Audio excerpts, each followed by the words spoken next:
Hey guys, AP here. I'm back again with the third and final audio journal for a little while. Louis said that I needed to work on the length of these things, so I'm setting a 10-minute timer right now. So I don't even know where to start. I guess the last time we tapped in, I was just in Paris talking about how my time in London so far and what I was thinking of doing. But just if we're starting from Paris, bruh, trip of my life. The fact that I had to do or got to do Fashion Week was honestly just insane, bro. Being surrounded by these models, these designers, I couldn't believe it. And shout out to my friend, my slime, Alyssa, for setting that up. Forever indebted to you, and anything you need ever, I got you. I learned a lot. The last season or the last round of clothes I made, it wasn't as hands-on. I wasn't involved in too much outside of the screen printing and the conceptual design portion. But to see these designers that were just talking so much about, the importance of everything fashion, I can't even tell you. Words can't describe it. Especially just meeting models too and talking with them, because I want to do both. I want to model, but I would also love to run a show with Clothes I've designed. So it was just the perfect space for me to be in a whole different country. I was the only American in the room, so it's an all eyes on me kind of moment. But it was cool, bro. It was cool. I got to link up with IDK and his team, and we went to a mansion party and then the studio after till 7 a.m., bro. Paris was lit. Paris was lit. And then it was back to London with a new battery in my back just to create and learn. I don't know if I talked about it, but I got an internship placement called Word on the Curb. And I met this amazing team that was about content creation and also research amongst their, community to help other organizations within London. For example, Word on the Curb is a really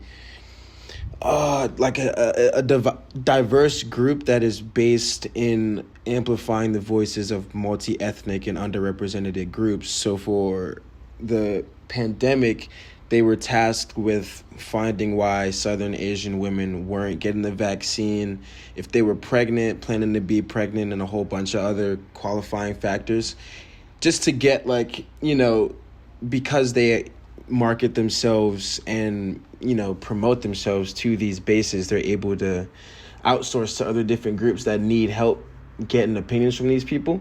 So we were going around London finding these Southern Asian homes and recreational buildings and whatnot, just working to get a consensus. So that internship was amazing, changed my life. There's a dating show out right now that I starred in.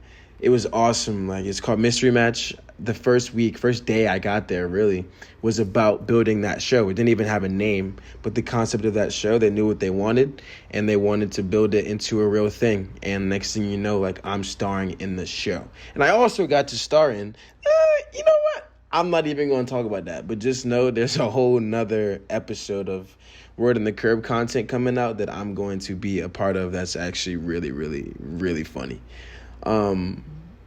Working with that team, the CEOs, Hayo, Undu, the social media and content team, Kirsty, and my boy Nodes, Norden.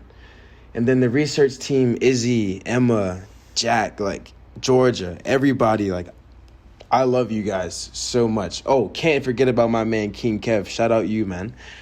I spent it wasn't every day. It was Wednesday through Friday, right? Yeah, Wednesday through Friday, 10 to 6. And it was just a cool experience, bro, being in London and actually being surrounded by real Londoners. Because the first half was a lot of American people around me all the time. But this time I'm actually making friends. This go around, I'm making friends with people that are from London, from the UK and shit, and looking for, I don't know, creatives to collaborate with. And that shit was lit. Because I'm surrounded by a bunch of posh people when I go home, just because the area we stayed in was really, really rich, that I was afraid I wouldn't be able to venture off and make new friends in the real parts of London. But that internship changed everything, and it's pretty much most of what London was for me, at least, just because classes became easier. You lose a couple, like 2 or 3, depending on your schedule. They only last for the first half of the semester, and then the second half is more directed to your internship. And let me tell you, bruh, I got blessed. Niggas was coming home from the internship, not me. Other people was just like so mad and upset and just not happy. I think it was a girl that was in law or something that just had nothing to do with where she got placed. But she got placed dealing with like dog food shit and like dealing with dogs. And I'm like, damn, bro, this program does not give a fuck about you. But I was blessed. It felt like sometimes, some days, it felt like I was just the only one with a good internship placement. But, the universe looking out for me, so I'm going to seize the opportunity and capitalize off of it. And I made some really good relationships that will last me a long time and really made London feel like home. I didn't do much traveling outside of Dublin and Paris. I didn't go abroad to travel much, although I should have thought about it, but I was really focused on just seeing London, bro. And I feel like I did that.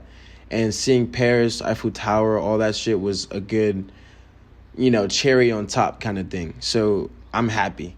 I spent a lot of time with my mentor, Deb, at her home on the countryside in this area called Steep. And it was just really like a small little Viking town, I would call it. Like walking around the streets one day and seeing a woman on horseback. And Deb's just like, hey. And hey, it's just like, what? But Deb really changed my life as well while I was gone. One of the most pivotal moments was the day I spent in Oxford with her. And there's a band called Radiohead, and there's a drummer, and his name is Philip. And I got to spend the day with his entire family, and we went to go see these young kids that were practicing for this show that they were traveling to Palestine, I believe, to go put on. And I thought it would just be us watching them rehearse. But we walk in, meet the director, meet the cast a little bit. They continue rehearsing. We don't interrupt. But after, it just became a whole kind of like Q&A thing. And the director told me she had told the kids about me and everything, and they knew somewhat about who I was. And in the moment, y'all, like, it was so hard to think, like, no way these kids, like, know who I am and, like, want to know more about my music and all this stuff. Because I literally thought we were just going to go and watch them audition. So for it to turn into, like, what it turned into was very surreal. Because I don't think, like, I've talked to a group of people that care about, me, young people that actually care. It's been a while. I've done it before, but it's been a while. So that was crazy. And then just spending the day with Philip and gaining insight on the music industry over there in the UK, all around, really, his story and just like things I need to know, things he wanted to learn from me. It felt natural, bro. It felt really natural. And that's how I would describe everything that happened in London, was just natural. Now that I'm home, I'm excited to use everything I've learned from that trip and put it into practice. A lot of things have been put into theory, and I have to gain this discipline to put these things in practice. And that's what I'm working on now, is discipline. I'm living alone right now. Yanni is one of my best friends. We've done everything together. We live together now, but he's in Chicago currently working and pursuing his dream. So I have my room to myself. I've been spending a lot of days, a lot of days recording for hours, learning how to produce, getting into songwriting and bettering those skills and not freestyling as much. Just waking up and creating, bro. I'm blessed because I wasn't always able to just wake up and create. It was always wake up and conform. So I'm really happy that I get to do that. Last couple of things I have to talk about is that there's something coming. I don't know. I don't need to speak on too much of what is coming, but just know that something's coming, and a whole lot of it's going to be coming. Consistency is something that I have not.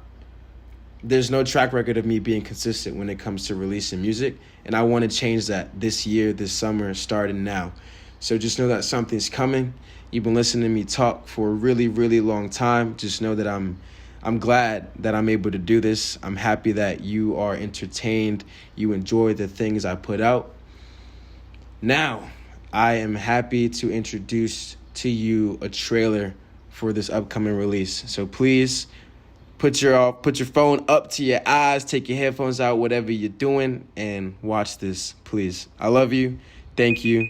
And let's go. There goes the timer right there. See ya. The boy whose story was written by another.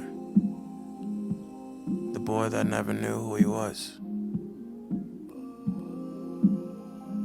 The boy who never did enough. The boy who was always lost in his head. The boy who was given too much. The boy with no sense of time nor space.